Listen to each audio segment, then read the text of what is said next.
Salut les gars, j'espère que vous allez bien. Aujourd'hui on se trouve dans une nouvelle vidéo et aujourd'hui on va parler de Tottenham. Déjà j'aimerais bien savoir où sont mes fans de Tottenham parce que bon, est-ce qu'on peut parler 2 minutes de votre club là? Après c'est une fan de Chelsea qui vous dit ça donc vous pouvez le prendre avec des grosses pincettes.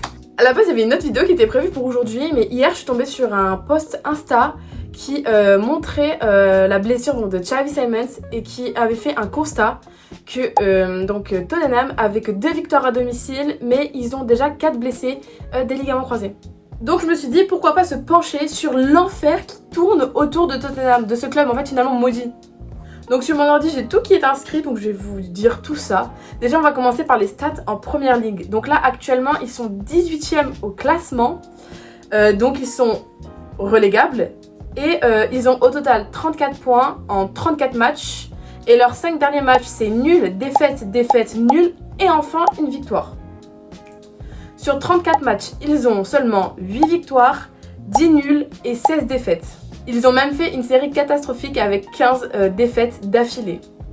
Et comme si cela n'était pas assez, ils sont également en négatif sur la différence de buts. En effet, ils en ont inscrit 43, mais ils en ont pris 53. Actuellement, ils jouent clairement leur maintien alors qu'en début de saison, ils étaient 3e au classement. Et du coup sur les autres compétitions peut-être que ça va mieux parce qu'ils n'ont pas tout mis sur la première ligue etc.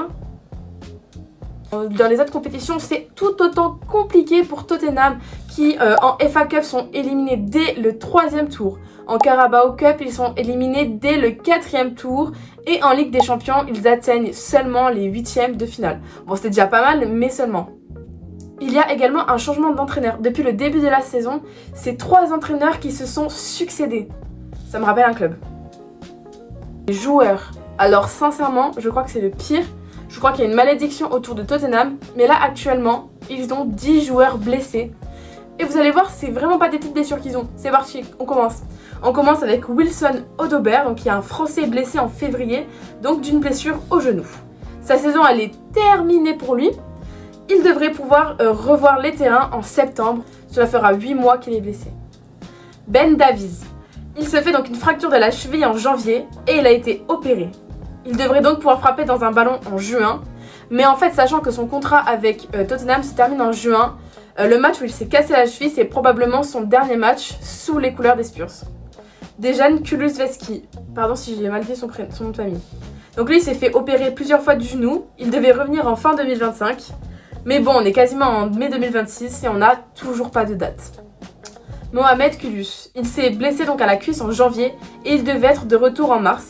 Mais il a connu un problème pendant sa rééducation et une opération est maintenant discutée. Sa participation à la Coupe du Monde, elle est compromise. Même si le club, il aimerait bien le voir jouer vers mai-juin. Guglielmo Vicario, je pense que j'ai mal prononcé son nom de famille aussi, excusez-moi. Donc lui, il a une opération au niveau des hernies. Et il devrait être de retour pour le match contre Aston Villa le 3 mai. Cristian Romero, donc il s'est blessé dans le match face à Sunderland après une collision accidentelle face au goal Antonin Kingsley. Son retour est prévu pour août 2026. Ensuite, on a Pape Sarr, une blessure à l'épaule due à un problème qu'il a d'abord développé avec son équipe nationale. Il devrait rejouer pour le match contre Aston Villa le 3 mai. Destiny Udogie. Une petite blessure musculaire, mais il devrait être de retour également contre Aston Villa le 3 mai. Pour Dominique Solanke, c'est pareil que pour Destiny, il a eu une blessure musculaire, mais sa date de retour n'est pas encore déterminée. Et enfin, Xavi Simons, il s'est blessé durant le match qui opposait Tottenham aux Wolves. Et avant-hier soir, soit le 27 avril, Tottenham a confirmé qu'il s'était fait les ligaments croisés. Donc il n'y a pas de date de reprise pour lui. Mais bon, ce sera pas avant la fin de 2026 et donc c'est malheureusement pas de Coupe du Monde pour lui. Comme pas mal de joueurs de Tottenham finalement. Donc voilà une petite vidéo où on revient sur cette catastrophe que fait Tottenham sur cette saison. De toute façon on va les voir jouer en 2e division l'année prochaine. Ça fait vraiment bizarre de dire ça parce que bon, Tottenham c'est quand même une très grosse équipe dans le championnat anglais.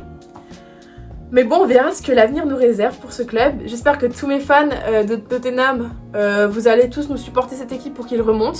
En attendant, moi je vous fais des gros bisous. Je vous dis à la prochaine fois pour une nouvelle vidéo. Bisous.